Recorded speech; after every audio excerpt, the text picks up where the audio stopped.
want, what you want.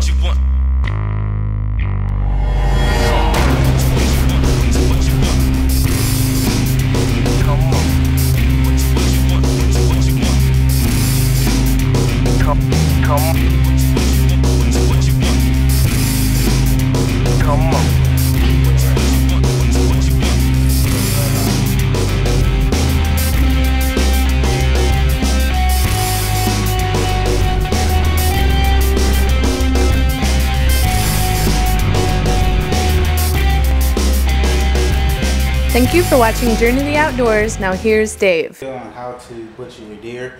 Right now I'm going to show you the tenderloins real quick.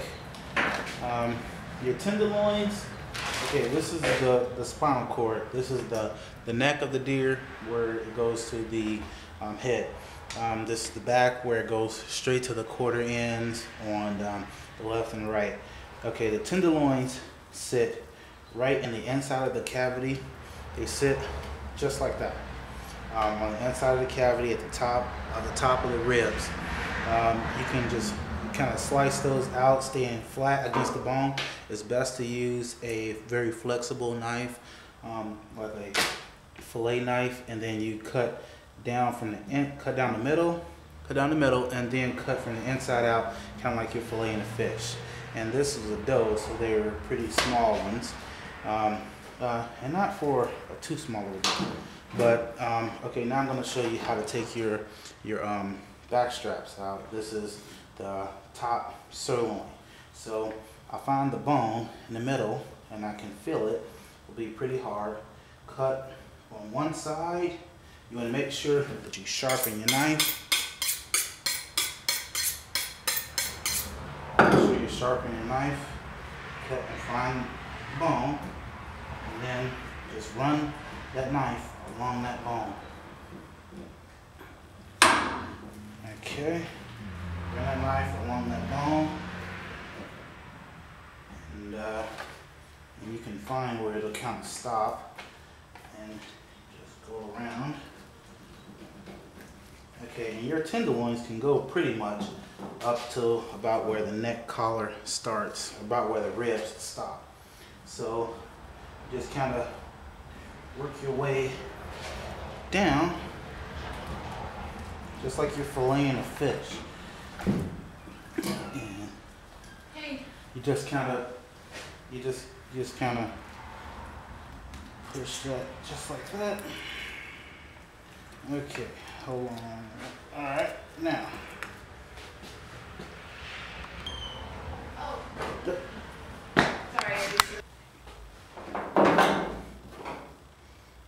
Okay, now we're gonna do the other side.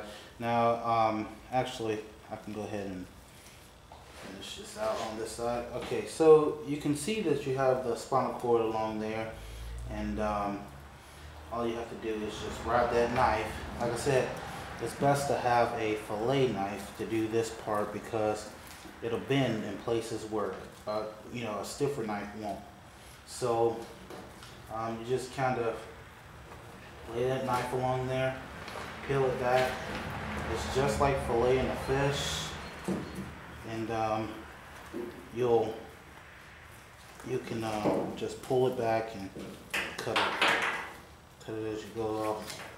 Now now in another video, you seen me cut this deer up. This is why I cut the ribs off.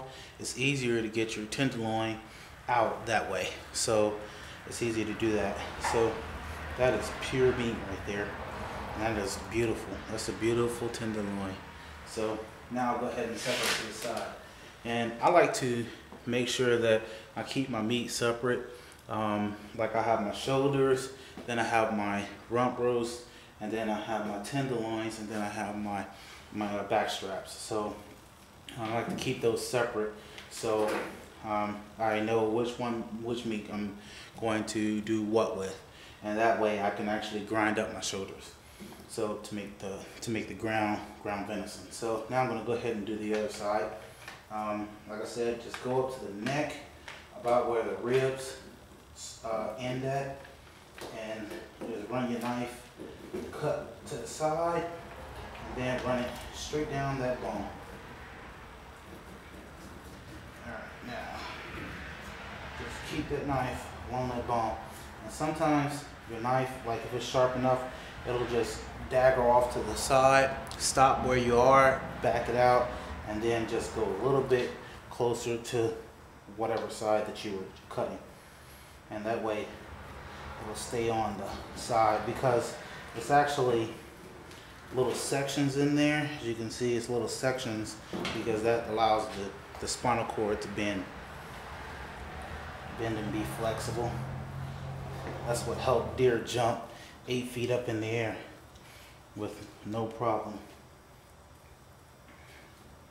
But now I've just kind of worked it down to the side, and I'll bend back, cut along that bone, bend back and cut along that bone. And sometimes you have to stop and sharpen your knife, because cutting that bone dulls your knife. So now I'll just go ahead and keep cutting and pulling away. Alright. And this is some of the most flavorful, tender meat that you can get on a deer. It is on the back straps and the tenderloin. There's not a more tender part on a deer than that. Maybe the brain. But I don't eat that, so some people do. They like to scramble it with eggs. I'm telling you, some people do some weird things, but you know, to each his own. So there we have. Just keep cutting and just cutting around those bones so you don't have any bones in your meat. And this is what a good knife does. So the other side came out pretty easily, but there's your tenderloin, pure meat, nice and light colored. That's the best one. It means it's really lean. It doesn't contain a lot of blood. So that's what helps with draining a deer. When you drain a deer, when you hang a deer and let them hang for a little while, that's what helps the meat taste better, because the blood gets out. And when the blood gets out, it gives a little gamey flavor. It will take out the gamey flavor when you hang a deer. So there you are, have the neck. That has a lot of sinew in it, which is the white lines. I don't care for that very much, so you could, if you wanted to, carve all of that off and grind it up to make the meat for like chili and stuff like that. So there you go. All right. Thank you for watching Journey to the Outdoors. Until next time, see you in the woods.